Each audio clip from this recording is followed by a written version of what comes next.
Yes! Yeah. Shut up. Happy glorious Wednesday. It's day 3 of our no in-studio audience. So if you don't hear any laughter following many of my brilliant jokes, just pretend you're watching Joy Behar do stand-up. I feel like that last CNN producer in a healthy sexual relationship. I'm so alone. Case in point just now.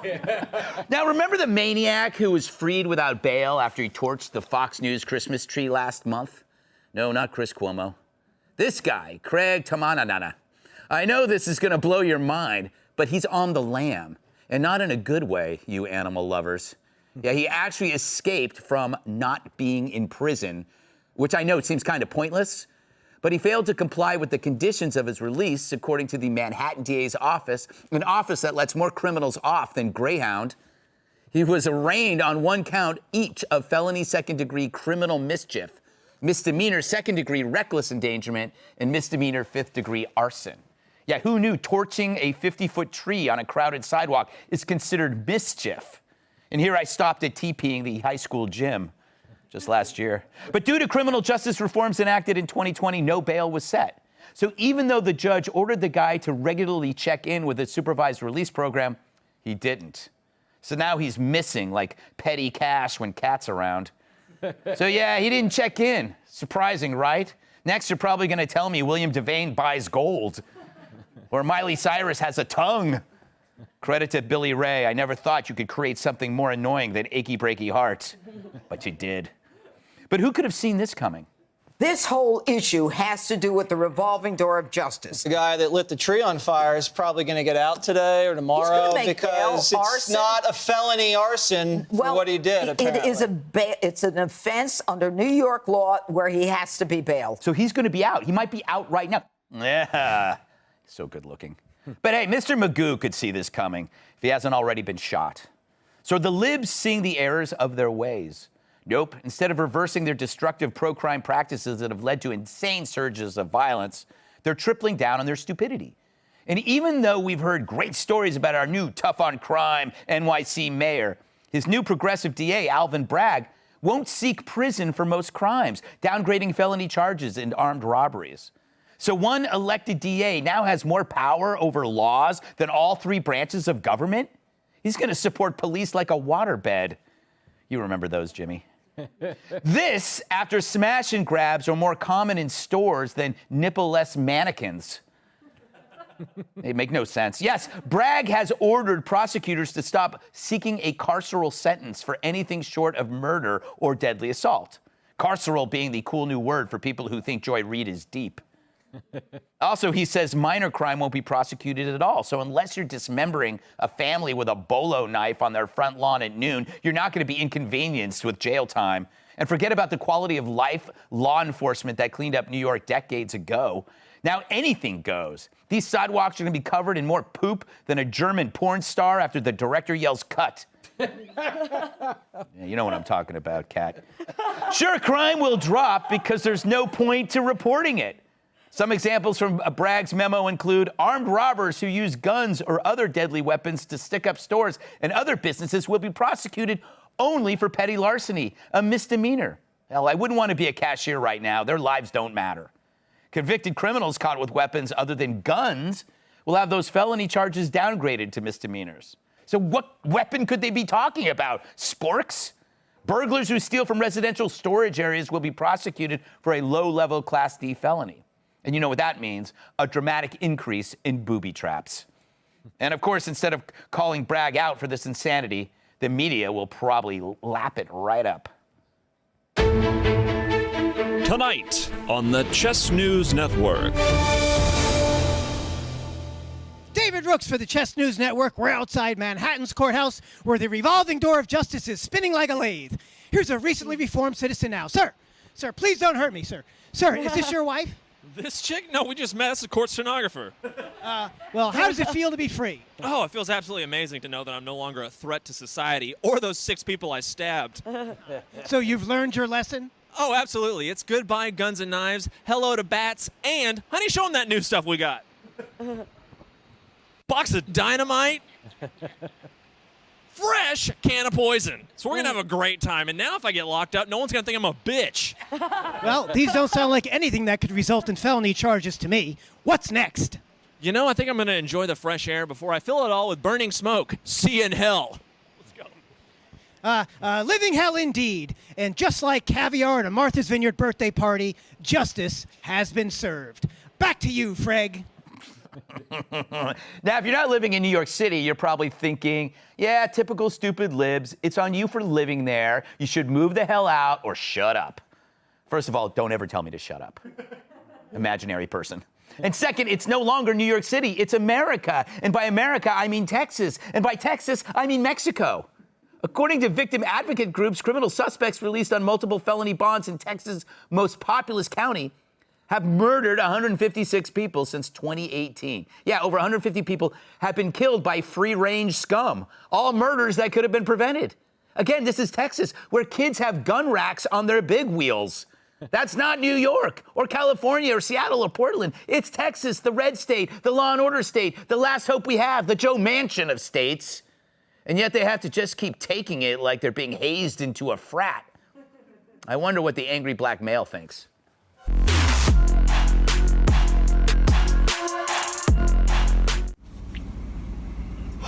What's wrong with my radio? Gutfeld. Hello, Gutfeld. And you know what? I am angry. And you should be angry too. Everyone should be angry. Right now, in certain states, a man could get up in the morning, go to a building, burn down a Christmas tree that could have hurt thousands of people, maybe worse, and then be out in time to get marshmallows to toast his marshmallows over the smoldering flames of what's left of his work. That's where we're at. That's what's going on. So we should be pissed off. We should be upset. Armed robbery for victims is some of the worst things they can go through. A gun to your face, your belongings taken, your humanity and dignity taken away from you, and now it's a misdemeanor? What are we doing? They rung the dinner bell, and we need to be prepared. And I'm angry.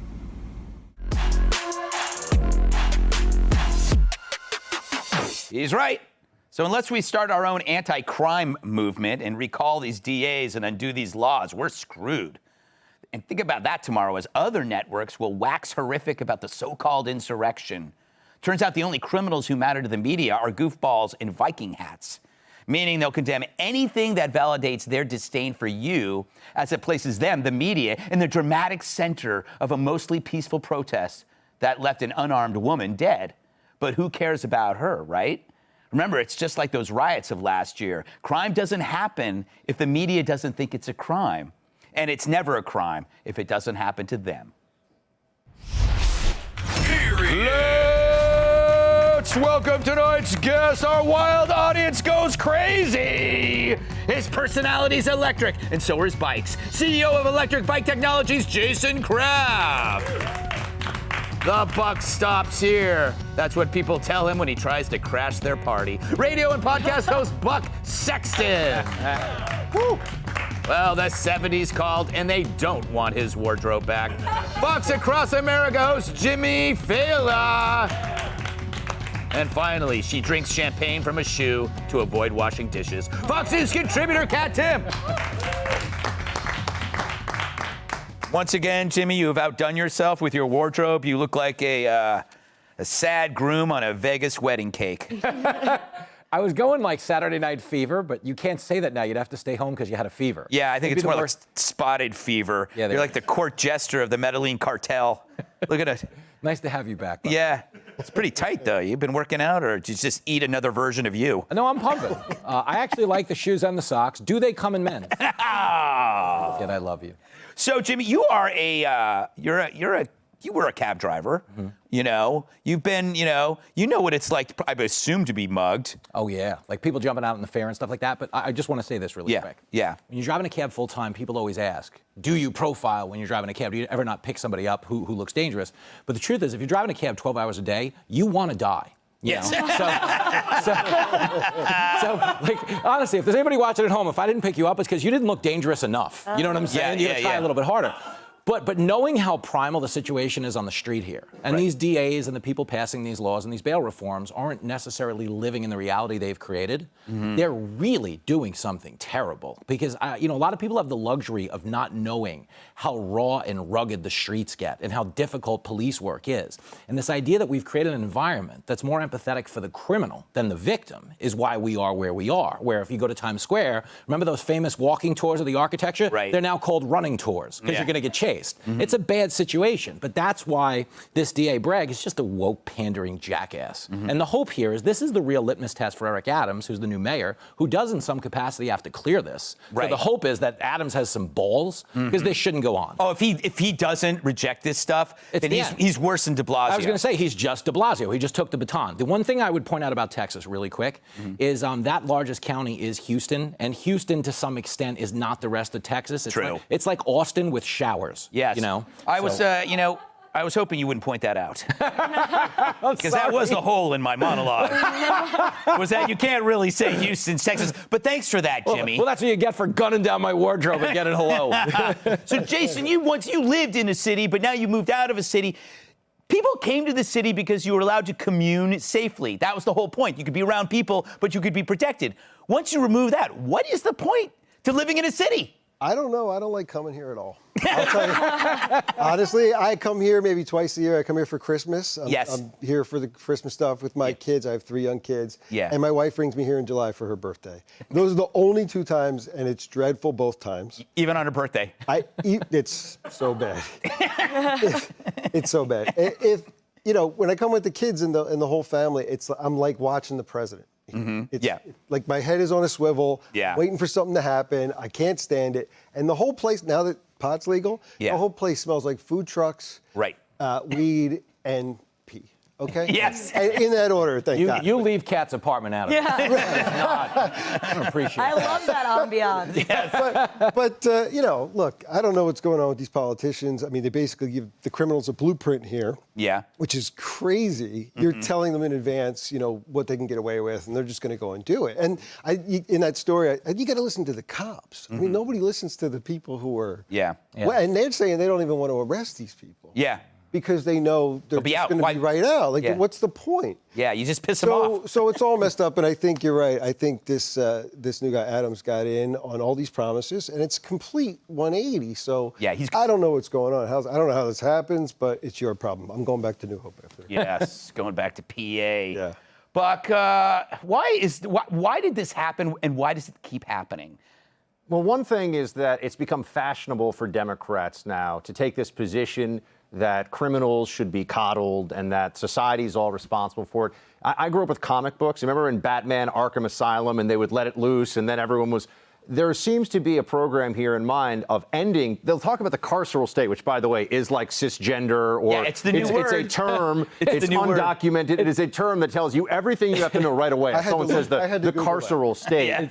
But they actually want to end mass incarceration. That's the overall movement. What they mean by that is empty out prisons. It's not that everyone in prison is not guilty. So it's like the parts of the comic books where they're emptying out Arkham Asylum, so to speak, in Batman, and letting everyone run free and see what happens in the city. And until you have drive-bys in Nantucket, there are going to be a lot of people who, and this has happened, I know people like this, who are saying, New York's not that bad. I'm like, aren't you in Palm Beach about 6 months of the year? Or aren't you in Martha's Vineyard, or, wherever? Or the Hamptons. Or the Hamptons is probably the biggest one for New Yorkers.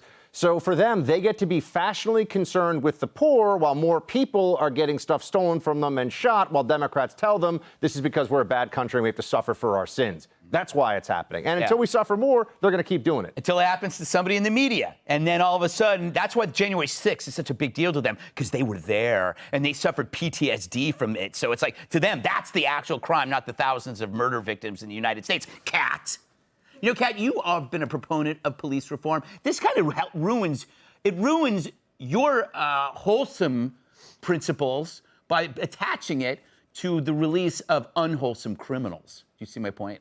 I hear your red meat talking point, but I disagree, because some of the stuff like drug dealers, drug dealing is just 2 adults consenting. I agree. But the armed robbery thing, for example, I think that if you point a gun at me and take my stuff, you should go to jail.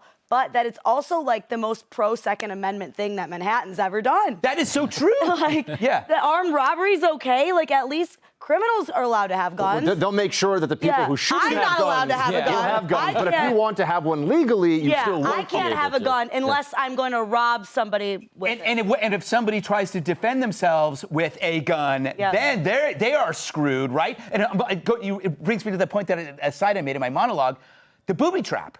If they're saying that people can break into your and you can't do anything about it, there are going to be like people just setting up traps. I can assure you, having worked the NYPD for a little while, that in the city right now, if you had an armed robbery to cat situation going on, a guy points a gun at her, she pulls her illegal weapon and shoots the guy, she's going to go to prison for, under the new guidelines, the violence with the firearm.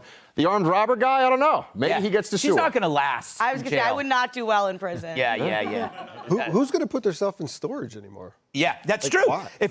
Well, the storage companies are going to have to then ramp up their security, or else they're going to go out of business. It's like a Christmas stuff. Did you know that, by the way, since we have the electric bicycle expert here, so my electric scooter got stolen recently, which I talked about on the show. So the crime wave became very real to me. This is right during the holiday season. By the way, and I've been told that there are just, I said, how did this even happen? It was right outside the restaurant, and it was locked up. The thing was, broken. They took it away. And someone told me that there are just trucks that they have basically now, like moving trucks. They go around the city and they're just stealing all the electric bikes and scooters they can because they're like, what's going to happen to them? Really quick. Yeah, so you just I don't sell know more. anything about getting it back, but you buy it. Wait a second. Is he driving the truck?